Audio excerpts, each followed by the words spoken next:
only show for independents all around, giving you a platform to spread your word all over town. Catch the Craze is the place to promote to your fans with the Dreamer, Medina, and Sam the Crazy Man. Subscribe to our show and never miss an episode. It's time to get your meds, listen to us on the go. Updated every week, we never miss a day. Join the squad, come on in.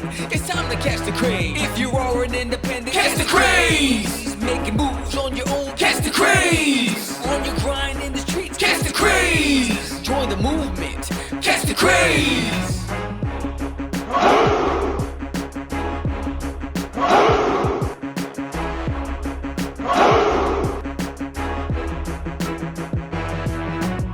Yeah, George, we did it again. Come on now. You know you want to do it. Catch the Craze.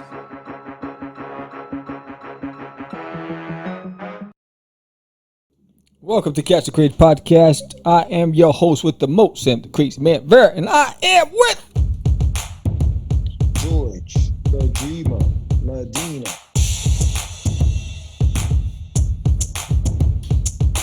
I am the man they call the microphonist. They call the microphonist. They call the microphonist. Wow. They call the microphone. You remember that mix? No, I don't. Oh man, I think that was I am the man they call the microphonist. No, I think that was Rakim.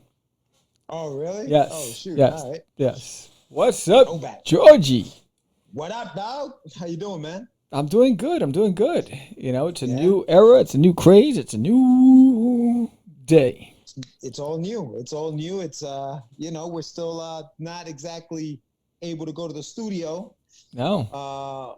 But yeah, no, I mean, I think we've been handling it pretty well. I think everything is going, you know, the way it's supposed to be. We've produced a lot of shows. Everybody, Muchos. 200 came and went. This is, I believe, let me see. This is episode 207. 207. So we're on our way to 207. 225, 250. So Yeah, 250. Yeah. Yeah, you can't, I mean, you know, catch the craze, baby. Catch the Craze. We got good stuff coming out. We just had a meeting before this. Yeah, very good production meeting. Why is he in the waiting room? I told him 8:30. He's anxious, bro. He's anxious.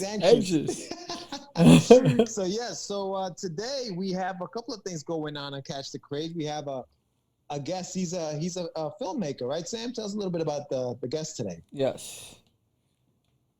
His name is Jeff. He is a filmmaker and writer and creator of comic books. I have it on the screen right now. He has a comic book coming out with Amazing Action Comics, and we had Angel Santiago from Amazing Action Comics on the show. And this is coming out in the fall. I think October. This book is coming out, and nice. He's got some films, some really provocative. I'm gonna say provocative. Provocative, yes. Very adult rated. The title's very, I think it's called "Don't Bump in the Woods." You know, you can take that out. Asterisk. Yeah, you substitute the bump for the F. And yes. You got it. Yes. And then there's two. There's a sequel. There are two of those bad boys. Yeah. Part 1 and part 2. Part 1 and part 2, baby. And the part 2, I think, is if you're going to bump in the woods, stay away from poison ivy. Is that what it is? I don't know. He said, I don't know. Oh, man, that's great. Yeah. Yeah, so he's on the show. And then, you know, as usual, we have our Catch the Craze, our Get Your Meds. Portion of the show. Meds, yes. We're going to that already or no? No. I was about to say. You know, we can chit chat a little bit. Herb, just let people know. Just let people know exactly what's going on. But yes. What will we be talking about on Get Your Meds anyway? Branding. The importance of branding. So yes. So that's going to be the topic of discussion today. There it is. You and I mean, we've gone through a rebranding process ourselves with Catch the Craze. Yeah. Hope everybody likes the new logo and everything. So figured why not talk about it, you know? Yeah, so if we want to just get into that, I can just go right into it. All right, let's do it. Let's get right into it. Let's get your message.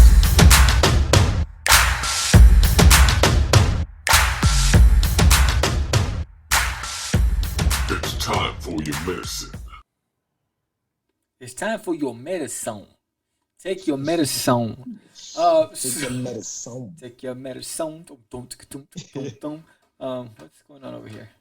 I don't like what I'm seeing. Hide dot. I don't want to see all that. There it goes, gone like the wind. So, the importance of branding. Why that subject, Georgie Medina? So the importance of branding, we like we just briefly spoke about. We've gone through a rebranding process between the two of us with Catch the Craze, right? New logo, new theme song at the beginning, and off the hook. Yeah, no, totally. And what, like I'm telling you, whenever you're ready, I'm ready to spit some bars on that opening track. Snap. George wants to spit some bars. Wow. So I started thinking, I'm like, okay, I'll give you an example, right? If I told you Nike, you probably would be able to, off the top of your head, know what just do it. Their logo is, right? Let's do it, the swish, yes, right? Target, big old red circle with the little circles in the middle. You know what I mean? Boom, right? Coca-Cola, eBay, FedEx, even whether it's colors, whether it's whatever it is, these brands have done such a good job at just branding that you don't even have to say much and you know exactly what that is. From far away, you can look, if you're hungry, right? And you see that gold and orange arches down the block, you know exactly who that is. You know exactly where you're going. And that's branding. So, coming from what we just did, I just kind of wanted to almost pick your brain a little bit as to why do you think it was important for even us to do something like that? Glad you asked, George.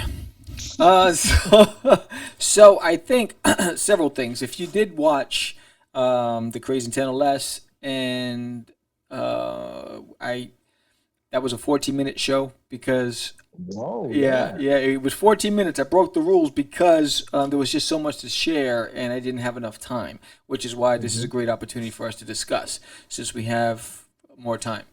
The purpose, I think, of the rebranding was when we decided, when George and I met up last year and decided, hey, I think we need to get back together and New Edition needs to go back on tour. I think at that time it was, I think we didn't know what was going to happen. I think there was a lot of unknowns, even for me. And so what I did was I took the concept from the original Catch the Craze logo, where it was my character on the logo, and I just took another version of that character and created a new logo. And as we started building, for me, it was really about us and branding the show as us. And so I knew that we needed a new look, but we also at a stage in the show's journey to take it to that next level, which is why all the elements came along with it. So I think it was really, because a lot of it, and I think some of the things that reinforced that mindset for me was a lot of the testimonials. Sam and George. So I wanted to maximize. I wanted to capitalize on that. Before I even seen those testimonials, that was in my mind frame, and it started when I put out, the contest to come up with caricatures and nobody bit, and that was our journey when we're trying to build the show, and so we got to that stage and I said I want to rebrand Catch the Craze as not just a podcast by two guys and hopefully you like it. It's really about a culture, an indie movement by indie creators, because at the end of the day, that's what we are. So we're indie creators who support other creators. So once that's been established, now is what does it look like, right? Reflecting on previous branding, like I think the Crazy Comics logo was a perfect logo for that concept, right? I nailed it. I Create Stories logo sucks because all I did was, right? It's horrible. And even like I Create Story, the concept is not giving me the return that I was looking for. It's really hard to conceptualize. It's not being found as easily as Catch the Craze and Crazy Comics was. So even that's getting a rebranding so for me, it was about, all right, you have an element that works. Catch the Craze works. You have a foundation that works. George and I work. What is the image we want to portray? And it's really about the two guys that have a passion for art and media, and we want to share that. So now let's tell our story. So when it's the idea of rebranding and coming with the logo and just taking Sam out and putting Sam and George in, but also telling our story in the book, that was the next stage. And Catch the Craze became now Catching the Crazies and all those other things, and really capitalizing on that momentum. So the image had to look right because it's really about the host, and that's what I really wanted to put out there. Yeah, see, I think that, and there's a thing in logo design, right? And you thinking about unmistakability, right? I think that what worked with Crazy Comics, with the Crazy Comics logos of 2Cs, is that it was unmistakable. You knew what it was. Yes. You knew it was Crazy Comics. CC stands for Crazy Comics. That's what that is. Yes. I know what that is. When you talk about, like, for example, what you're doing with I Create Stories, there is no, I guess it is mistakable, right? Because anybody or everybody has a story they want to tell. Yes. And so iCreateStories.com isn't giving you, like you said, the return. And maybe it's because of that. The logo doesn't reflect what you're doing, what you're trying to do, in a sense. Right. Whereas with Crazy Comics, and even with Catch the Craze now, right?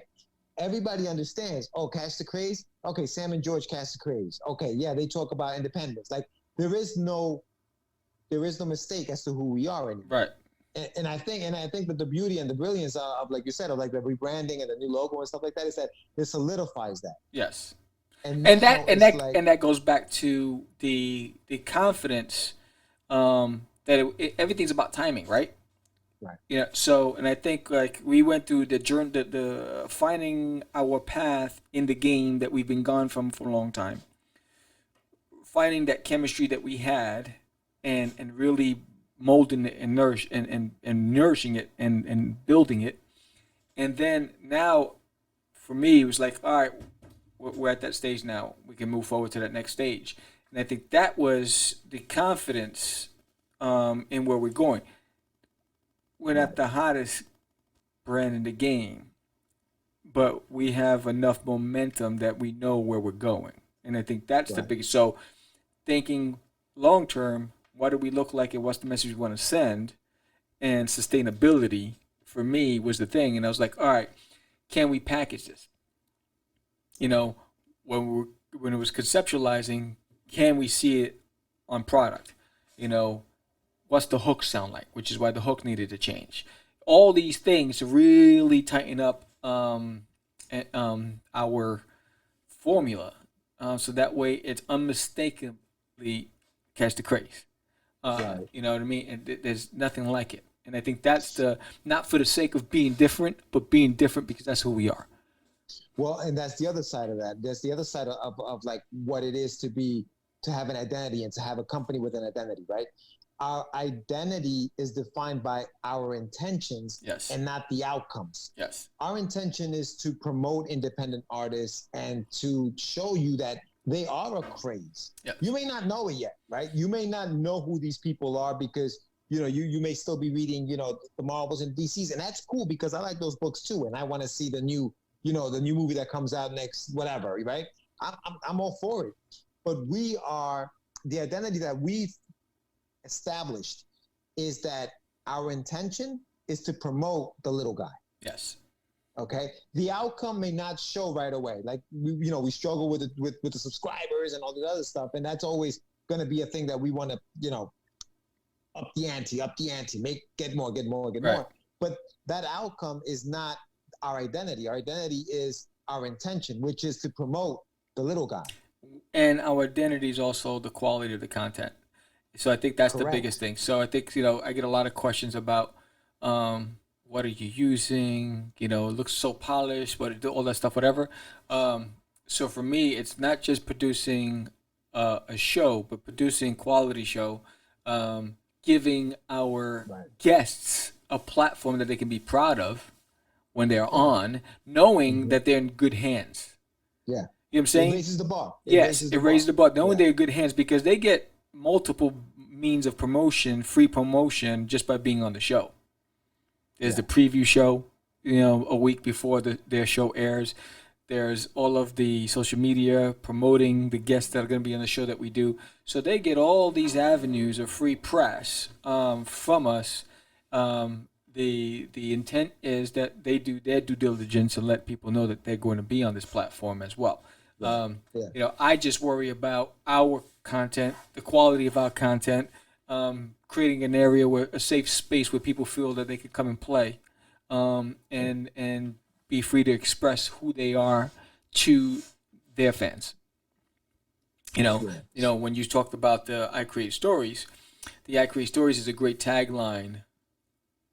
But when I went back and reflected, it's a great tagline. I don't know is the brand.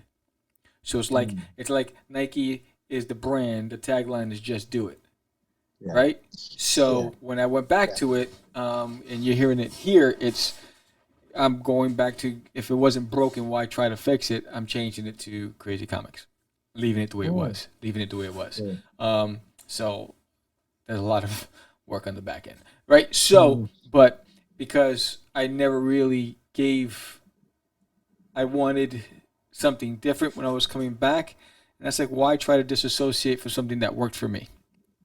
Catch the Craze worked, and it disassociated from it, and everybody welcomed with open arms. We're glad you're back, right? So give something people was recognizable, and Catch the Craze was recognizable, and it is recognizable, and when you think about and Crazy Comics is recognizable when you think about it's all one and the same. Putting it all back and balancing it out, you know, I Create Stories, great tagline. I'll use it as a hook for Crazy Comics. You know, we create stories. Yeah, that's cool. But you know what I'm saying? But yeah. So, but again, giving it thought. Yeah. See, I'll go as far as saying as Sam Vera is the brand. I Create Stories is a tagline. You know what I mean? Like, you're the brand. You know, Crazy Comics is your company, and I think that's a good way to come back, because I think Crazy Comics was a great brand. But when it came to creating stories, I think Sam Vera is the man behind the I Create Stories idea. Right. Sam Vera is the man behind Crazy Comics. I think Sam Vera is the brand that you could probably capitalize on, because I think when people talk about just, you know, pulling back the curtain, when people asked about Sam, it wasn't like, yo, what happened to Crazy Comics? It was like, yo, what happened to Sam? Right. You know what I'm saying? Yeah. And don't get me wrong, I think it's a great idea to bring back Crazy Comics, because that was a cool, you know, that was the logo was great, right, and the idea was great. But I think that when we talk about branding, and you see it everywhere, man, you see it. Athletes now are brands. You follow MMA, right? Yeah. Those guys, their names are the brand. Right. They do anything to promote that brand. Look at my man. What's his name? Oh man, the Irish fighter who fought Conor McGregor. Mayweather. McGregor is a brand. Yeah. He's got products, like he's got that what does he sell? He sells tequila. It's whiskey. It's Irish whiskey. It's whiskey. Yeah. It's Irish whiskey. He sells the Irish whiskey, but it sells because McGregor is the name behind it. Right. You know, I think that's kind of like the same thing that we're talking about right now, where like Sam is the brand, I Create Stories is a tagline. Similar to what you're doing now, flip it and say, hey, Crazy Comics is the brand. Right. I Create Stories is the tagline. Similar kind of thing. But yeah, I think branding is exactly that. It's instead of just worrying about, what's going to be my tagline, I think it goes beyond the tagline, right? It's logo. Yeah. You got to recognize that logo, man. That logo's got to be that thing that everybody's like, whether it's just the simple colors, you know, just the colors of the, you know, whatever it is, that has to be something that people say, wow, I know that brand. Target, I know that brand. Yes. You know? I mean, Starbucks. Easily recognizable. And I think and not only that, but also the assets, right? So you think about it. you think milk is a brand and the carton is its asset. You know what a milk carton looks like when you go to the store. You're looking for that carton. We grew up with milk jars. We knew the shape of the jar and what it looked like. It's like, how do you, eggs, the carton, there's association that comes along with the brand. Nike was sneakers and then apparel, right? And to find the logo, and there's a quality behind it. It's activewear, athletics. It's those key associations. So I think when people think about our show, what are the assets? What's the association? What are the things that they're going to think about when they think Catch the Craze? What are some of the images that they're going to think about when they think Catch the Craze? What's that branding look like? So I think that's what people need to understand. Are your fans loyal to the brand? You got to think about when you said colors. Is it too garish? Is it too plain? Is it not bold enough? Is it too bold? Think about, like, one of the things I brought up was a lot of comic guys use the word entertainment in their comics, but they're really just comics. So, so you have to just determine, and I brought it up in the show, was Crazy Comics was Crazy Comics. But Catch the Craze, it wasn't Catch the Crazy Comics. It was Catch the Craze for a reason, because it was about independence. It was a separation of the comic. It was two different entities. And I wanted to make that distinction. Years ago, when I envisioned long-term was Crazy Media Group, and there were going to be subdivisions within that media group, right? So, but that would be Crazy Comics would be a subdivision, all those things, whatever. So you have to be able to identify distinctly what it is. Does your logo, your image, your brand match that?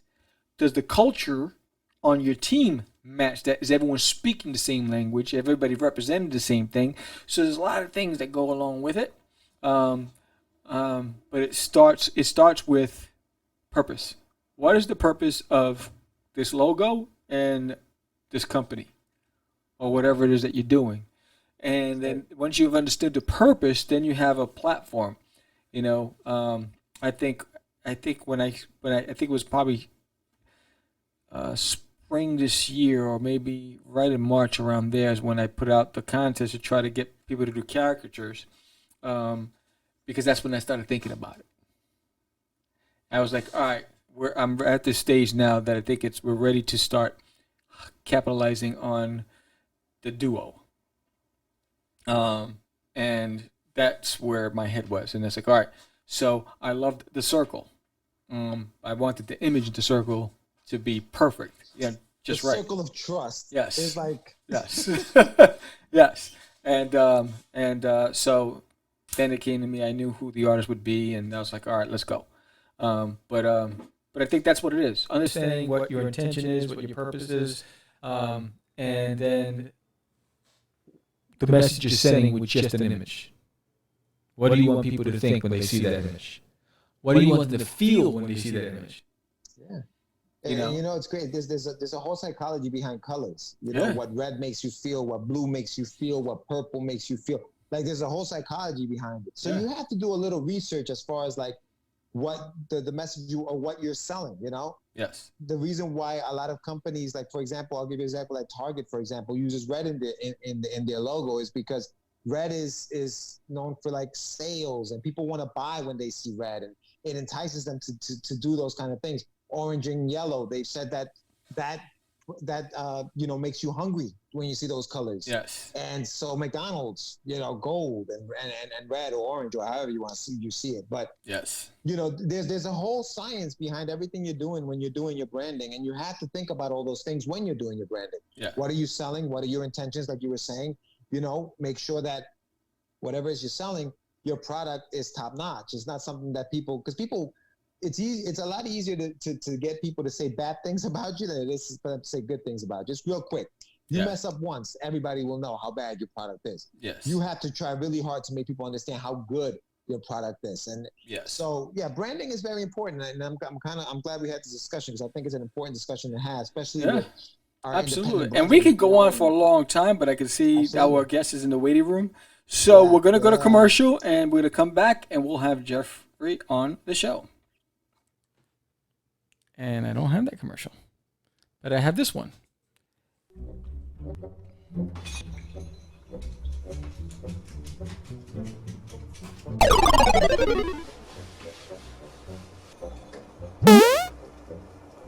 Shh. Why are we hiding? I'm not hiding. I'm trying to catch it. Oh, what are we catching? What are we gonna catch? I'm trying to catch the craze. Catch the craze. The what? The craze? Like the disco craze?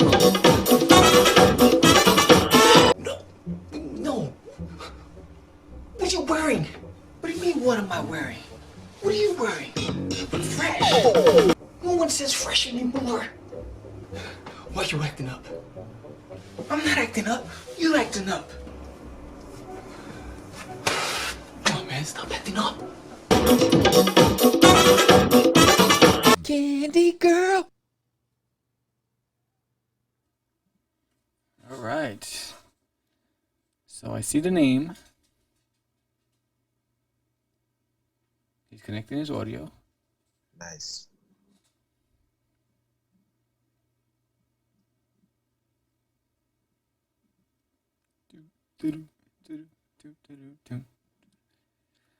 Hello there. Howdy. Hey, how's it going? How's it going, buddy? Going good. Good. Welcome to the Craze. Ah, nice. Thank you for having me. You got it. So, introduce yourself to the audience. Yeah, I'm Jeffrey Scott, and I'm an independent film producer and comic maker. Been working in comics for 4 years, producing movies for about 3 years. Mostly unsuccessfully in the latter, but I think the comics are pretty good.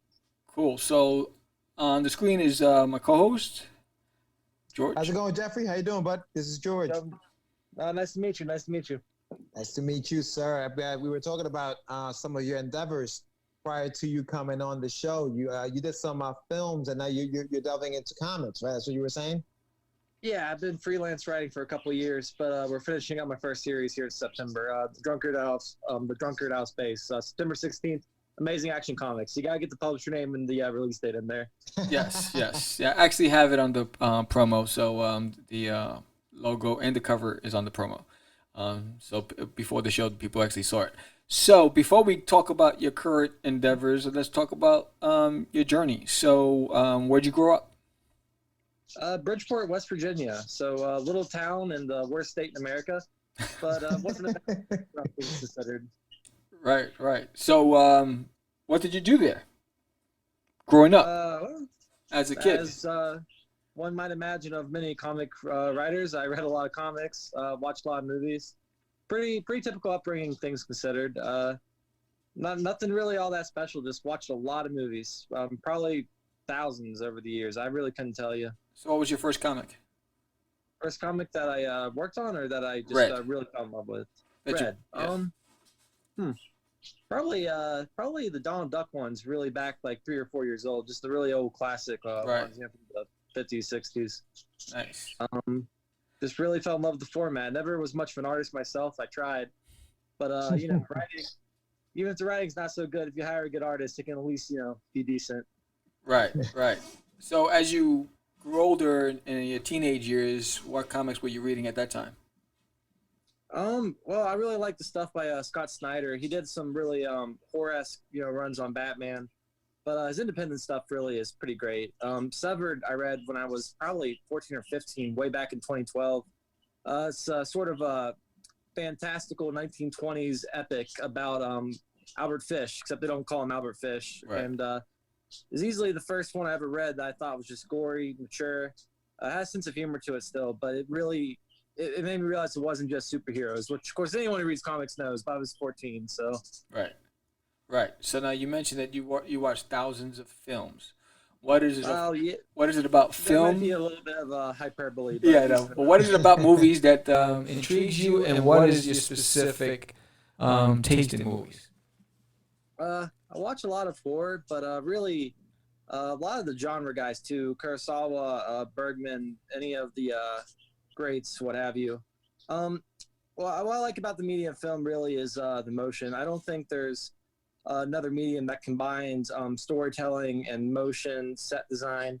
You have theater, but there's not necessarily the interactivity. There's not going to be anything grandiose and one or two act play necessarily. You'd see something like Ben-Hur, one of these great epics. And I like comics as well, and they're a lot cheaper to make. So that's a big part of. I think anyone who does comics should love them. Right. It's also realistically a lot easier to make a comic than a movie. Okay, so let's talk about that. What made you want to try and make a film? Oh, to make a film or to make comics? A film. Well, I've never worked as a director writer myself. I've worked as a producer in the sense I gave them money, they made a movie, and hopefully I made some back. So. Okay. So what was your first project? It was Don't Fuck in the Woods, which was, I know, great title, right? Yeah. It's you'd think that'd be marketable. Walmart wouldn't sell it. Yeah, no. Yeah, if you offered to censor fuck, just blank, no sale. But yeah, I used to work for a news website, Bloodshed, and I got to know a lot of producers through just working as a journalist in that capacity. Right. And I realized you didn't need a whole lot of money, and there's a lot of interesting projects out there. So I really just didn't want to get into it just that way. Be some small part of some industry. Gotcha. How did you get in contact with Amazing Action Comics? How did that come about? Instagram. They just put up a photo asking for auditions, people to send in pieces. Sent a few of mine, and they're I was lucky enough to have them select one of them. Nice. Interesting. When you say pieces, what kind, like art pieces or like? Actual just comics that I've written. I freelanced for a couple of years. I've written a one-shot, and I'm currently on book 2 of a 2-part series. And I submitted the one-shot in the first book of the series, and they accepted the series, The Drunkard Out of Space. Nice. So The Drunkard Out of Space. Yeah. So you submitted just a text. How did you partner up with an artist? Oh, I worked as a freelancer in comics for a couple of years. Once again, through someone I met in journalism. Right. They just hired me on to write scripts for them, and I sort of made contacts through that. There's a pretty vast network. I would honestly Instagram. If you see someone doing art on Instagram, you like their style, they're probably for hire. Right. Also, don't hire Americans because they charge a lot more money. So that's my advice on that. Coming from an American. Where's your artist from, Jeff? Uruguay. He's extremely talented. Really, Martin nice. Napalm. I'll link his Instagram or something in the bio. I can't recommend him enough. Talented guy. Yeah, Cafarena, right? Cafarena, Mike.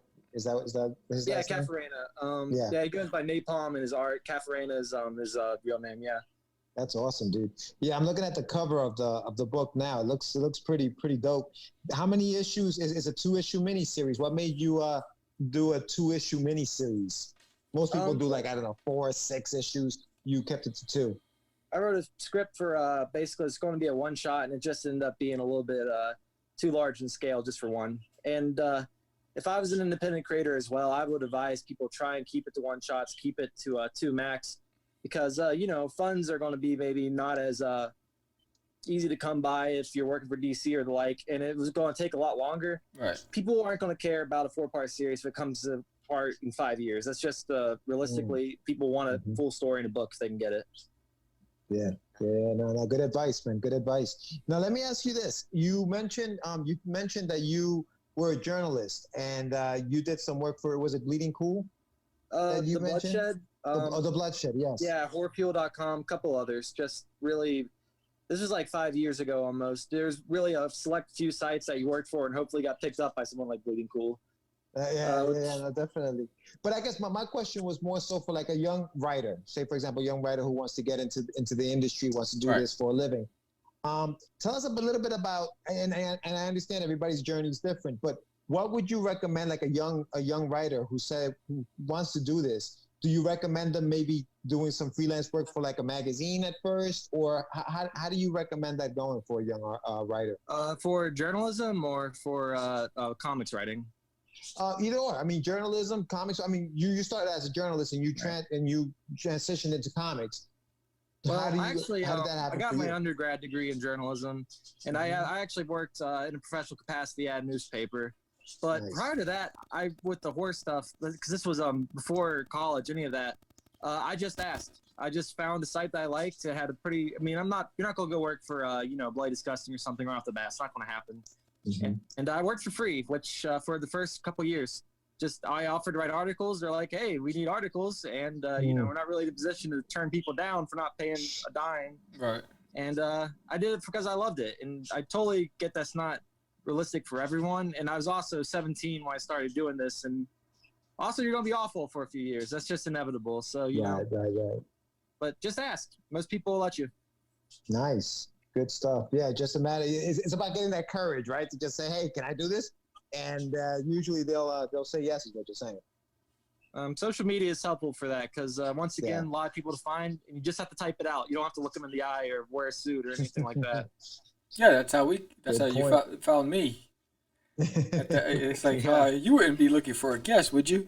I thought that was a cool tagline. I was like, yeah, absolutely. So let's talk about your book. The idea for the book. What spawned the idea for you? Right. Well, it's Lovecraftian, and the original Lovecraft story is called "The Caller Out of Space." I just switched caller to drunkard because it's about an alien that comes out of space, and it feeds on alcohol and alcoholic's blood.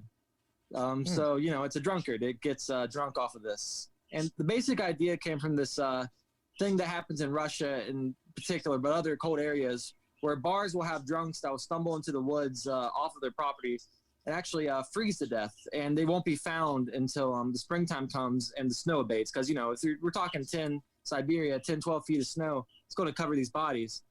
I was like, well, what if those bodies came back, And originally I wanted it to be zombies, then decided, hey, it'd be more fun if they're kind of Lovecraftian monsters. Let's have a giant beast turning them into these things. Let's incorporate a tavern because, Feast, From Dusk Till Dawn, all kinds of great stories I love that incorporate, taverns against monsters. And I just tried to put everything that I really would want to read or see in a movie or a comic into this one myself. Nice. Interesting. Yeah, very good. So what is your goal for this project? Well, make back what I put into it would be great, but primarily, I do this for fun. Like, I don't particularly see myself getting a career out of independent comic making because it is, it's a difficult endeavor, especially if you enjoy food, shelter, and water, which most people do. But I just would love people that, are into this kind of material to read it and to enjoy it as well. Interesting. So you do this 2-story arc. Are there any other projects in the pipeline for you? Yeah, I'm working on one right now that's trying to do a demonomic ice cream man, which ice cream men have been done to death, demons have been done to death, but I'd love to try and do some sort of take on that, and I'm sort of in the preliminary stages right now. Drunkards Part 2 is coming out in September, but it's fully written, just waiting on art. Interesting. Gotcha. So how'd you come up with the logo for your Drunkard out of Outer Space? Or Drunkard Out of Space, my artist just did it. For the company that I write under, Head On Stick Productions, came up with that based on an old Edmund Kemper line. And Edmund Kemper is a big old famous serial killer. Cut off his mom's head, did nasty things to the body. Just not a pleasant guy. But he has a line where it goes, I see a pretty woman walking down the street, and sometimes I want to, take her home, treat her nicely. But other times I want to see her head on a stick. I was like, hey, head on a stick, Seemed like it'd be easy to design a logo around that. Right. Nice. Interesting. So what else did you want to share with the audience about you as a creator? Who are your influences? What do you see yourself 5 years from now? Right. If we're talking influences, Scott Snyder's writing, really, that's a big one. But, all the greats, really. Alan Moore, he really brought, I'd say, a literary quality to comics. I'm not saying my comic's literary at all, but you need to know what I think great art is if you're going to try and make pulp art, because you have to be aping something. And if you're trying to get into writing, I would say your output's only ever going to be as good as your input. If you're not reading or watching, not just, things you enjoy necessarily, but actual important works of art that really have shaped the medium, then your output's just not going to be any good either. You gotta make the time to do it, and it should be fun. If you like comics, I don't see why you wouldn't want to read Watchmen. Right. Yeah. So on average, how do you balance your time versus taking in literature and reading, and then what are you currently reading, and then balancing the time with actually creating? Well, this is gonna make me sound like a douchebag, but Infinite Jest by everyone says Infinite Jest. That's the one book that's nearly on the bookshelf there. But I'm reading that, and I'm reading The Boys by Man Who Made Preacher. I'm having a complete brain fart here. Not Neil Gaiman. Shoot, sorry for doing that on air, but I'm reading The Boys right now. Okay. And I try and write half an hour a day, and I read and watch for pleasure. Primarily, I try and just incorporate things I think will benefit my writing alongside just things I watch for fun. Because I mean, who doesn't want to watch old shitty monster movies? Right. Those can be, if you're writing a shitty monster comic, maybe it's important. It could help. Oh, Garth Ennis, you mean? No. Garth Ennis? Yeah, he was talking about Garth Ennis, I think. When you're talking about The Boys. The Preacher? Yeah, Garth Ennis. Yeah. I sometimes my brain doesn't work. Just I don't know what happens. It dribbles out of my ears, I feel like. Yeah. So, what kind of mind state do you have to be in to write? Like, the mood has to be right, lighting. You have to, what are some of the things that put you in the mood to actually write? You have to feel like you need to write today, and if you don't feel that way, you have to anyway. Because if you're waiting around till the crow comes to your door and talks to you, or it's a perfect sunset, you're never going to write. Like, it's just, you're not going to get better, and you're not going to get content. I know a lot of people introduce themselves as writers and probably couldn't hand you a grocery list. You just got to do it. Yeah. So do you have something that you've written and then you just didn't like it at all? That I've published, or just no, not published, just stuff that you were working on, and then at the end result you just put it aside. You weren't feeling it. Oh, I've got probably 20, 30 scripts that are just complete ass, just sitting in a drawer somewhere. I mean, comics aren't cheap. If you're going to be making one, and you turn out 3 scripts and just pick your favorite, you better make sure it's worth whatever money you're putting into it. I would keep making them, pick the one you like the most or hate the least, I suppose, if you're a pessimist like me, and just hope for the best. Right. Okay, so tell me, how long did it take you to write this book, the Drunkard from Outer Space? How long did that take you to write, or what made you decide to publish that one? Was that something that you were like, all right, this one's pretty good? Well, it took 6 drafts from the beginning. That doesn't mean full necessarily, but where there was enough serious changes out in the plot structure, characters, rada. And I don't know. Like, I don't really keep track, but many hours. It's not a quick endeavor if you're trying to make it good. I'm not going to say mine's good as of yet, but if you try to make it at least better. Yeah. Why did I pick that one? I really like Cthulhu. I thought that there was some good imagery in it, and in general, I thought it worked well for what it was trying to be, right. And so I'm pretty happy with it overall. And my artist has completely kicked ass. So yeah, that's the coolest thing, man. When you write something and then you get the artwork from the artist from what you wrote, and you're like, holy cow, this looks amazing. Like, that's just like an incredible feeling. I know I have that feeling when I get my work back from an artist, and I'm like, holy cow, this is great. Like, this guy's out of my league. Like, what am I doing here? I'm taking cheerleader to the prom. I don't get it. So let's talk about the vetting process. How did you vet him? How did you guys connect? What was that initial contact like? Yeah, he worked for one of the guys that I freelanced for, and he was really good. And that's pretty much it. I didn't really audition people. I just liked the style and I picked him. Man, I looked through multiple people, and he's also easy to work with. Like, right. Sometimes you get folks that really are dickheads about things, and ultimately I think it's good to give the artist a lot of leeway, give them a lot of chance to interpret the page. But if someone's not going to work with you, and you're the one paying them, like, that shit's not going to fly, Right. Yeah. Don't let people boss you around. Right. Yeah. Absolutely. Do you write full scripts, or is it more like the Marvel way where you like plot out the page and then you say, okay, here, have at it? Normally I just go panel by panel, and I'm not stringent upon that. Like, he expands on it. Sometimes, like, panel might just say shoot, gun, and it could be cock, point, bang on the page. Right. Mm-hmm. But I just do panel by panel, and we just kind of interpret it as we go along. It's collaborative for sure. Yeah. So what's your communication like with Amazing Action Comics? Yeah, they're awesome, and they agreed to publish me. So that's really that's a 1-2 right there. That's a good way to get my good books. But this is the first time something I've independently written is being published. So it's been a really fantastic ride. I've really liked them. Awesome. Sweet, man. Yes, we had Angel on the show. Right, yeah, he told me about you guys. That's sort of how I, just decided to throw myself at your feet and beg. So.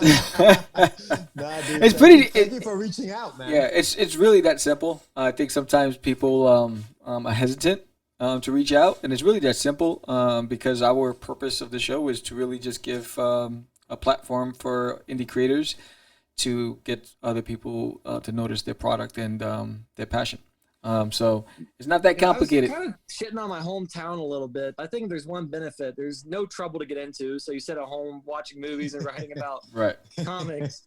And number two, there's so few people doing things. You can just say, I'm a writer. And then someone will be, oh, you're a writer? And they'll hire you because, no other writers. So what are they going to do? That's great. Absolutely. So how can people reach out to you? People who are interested in maybe hiring you to write for them, how can they reach out, connect with you? Well, I really haven't done freelance stuff in years, but if someone's willing to pay me for sure. Instagram's probably the best way. HEAD OASP at Instagram. It's Head on a Stick Productions, Heados. Right. And beyond that, Drunken Out of Space is getting published September 16th at Amazing Action Comics, and that's, I'm pretty sure, the log line to all their various social medias. Right. So. Yeah, that's pretty much the upcoming month and a half at least. No cons this year, unfortunately, due to the deadly virus. But yeah, no. You know. So how have you adjusted to that the fact that social distancing has become the new norm and things have been shut down? Well, I went to the bars a lot, but I just started doing my drinking from home pretty much, and. Just not too much of a difference in my life personally. I mean, I have my group of friends, and we all just isolated with each other. And that's pretty much it. Already just watched a lot of movies, wrote a lot. I was never much of a concert goer or the like, so no real differences. Right. Okay. It's not great looking at the news and seeing 10,000 people died. I'll say that. Yeah, but, dude. Pretty obvious observation. Yeah, I think we all need to detox from all of the depressing news and what's happening. I think the creatives need to get into a silo and just create. It's like we're going to start seeing some real German existentialist shit the next couple of years. You see these comics coming out in 2023, it's going to be depressing the hell out of us. Yeah, I know because it's like an extension of what you're projecting at that time, right? So it's going to be interesting to see what happens. Any last things you want to share with the public? What you want them to know? Keep reading indie, and if you're a writer, write the things that you want to read. Don't try and just make something that's going to be popular, because frankly, in indie comics, it's probably not going to be popular anyway. So you might as well do something you really enjoy and really you're happy to have out there in the world, no matter how many people read it. Absolutely. Excellent, dude. Well, thank you for being on the show. We'll send you the information once it goes up, and we're looking forward to seeing that first issue in the stands. Thanks, man. Are you using my video or just audio? I didn't. It's both. Okay, gotcha. Yeah. So there's a YouTube platform, and then there's all of the other distribution from Pandora to Spotify to iHeart. So this is going on audio and video. Sorry, I look like ass, man. I just, Dude, that shirt is dope. Don't worry about it. I was trying to figure out. I see an eye and I see characters. It's a handle cabra. Handle. There you go. Dude, that's cool, bro. There you go. Cool. I like that. I dig it. Got a couple of con shirts that are purposefully creepy. I wouldn't wear them on a date, but they work for stuff like this. Yeah, you can't. Absolutely. You can't be in comics and not get your nerd on. I'm sorry. It's just not possible. Oh yeah, absolutely not. Just accept it. Accept it. That's it. Don't do the sexually harassing women aspect to the. Maybe that's just the cons I go to.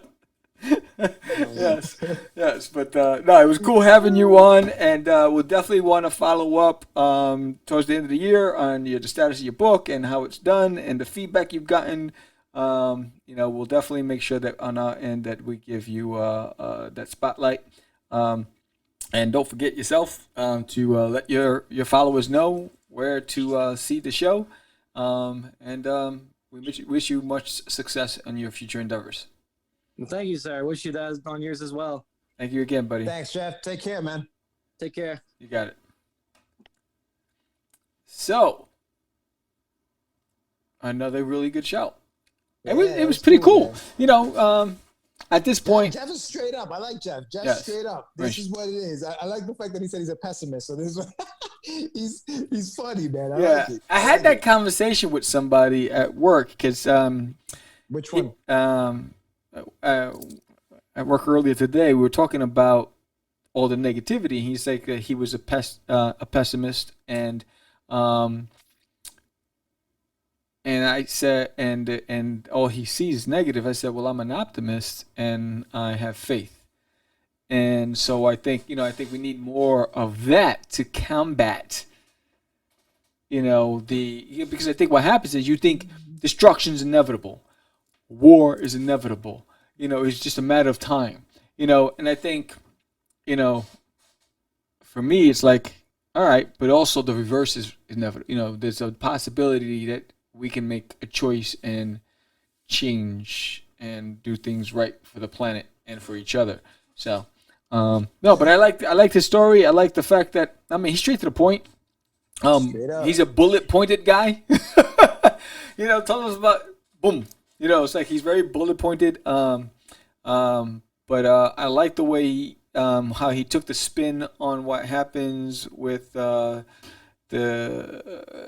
German drinkers, falling out and being found in the spring because they froze to death, and how he took that spin on it to create his story. I think that was pretty cool. That's awesome. I also like the fact that he was straight up when he said, I did a 2-parter because I'm an independent and I don't have the money to do an extended, story. And he's like realistic about the fact that, hey, if I don't get to finish this, at least I'll finish my 2. Yeah. And you'll have that. Or my 1 shot, and you'll have that. Yes. Even if I don't do anything else, I've told my story in that 1 shot, which I tend to agree to a certain extent. I don't think that for us, for like an upcoming, somebody who's paying out of pocket for a comic book, that an ongoing series is something that they can produce on their own without help. No, not without help. Absolutely. I agree 100%. Think that you start your story with a strong, almost like a strong beginning, a first volume, so to speak, sort of like what we're doing, and then let somebody with deeper pockets say, hey, I think that, man. Yes. I think we could do something more with that, and then it takes off. Yes. Yeah, I think that's just the realistic way to do it. To me, it's the optimistic way of doing it. You know what I mean? Where you're not just saying, hey, I'm never going to do this. It's not going to happen. It's like, but there's ways. There's ways for you to kind of get that done. Right. So, but I appreciate the fact that he was straight up about that, and that he brought that up, said, hey, I did it this way because of this. Yeah, because I think what happens is, most independents, especially the ones that we've come across, are very ambitious. Oh, yeah. But where does ambition and reality meet? Yeah. You know what I'm saying? Sometimes it's just not realistic. And it's great to have that ambition, but you also have to have a plan and a process. And you have to have a plan to recoup the loss. And we talked about that on, investment show. You had, and if you haven't seen it, go check it out. It was also on the Craze and 10 or Less, but we also talked about it on the show. So you have to take account for the man hours. Think about you're not getting paid for the output. No. But if you worked for a company, you would be getting paid. So what would that salary be? And you have to multiply that hourly rate by the time you put into your craft. Then you're also paying a third party, right? And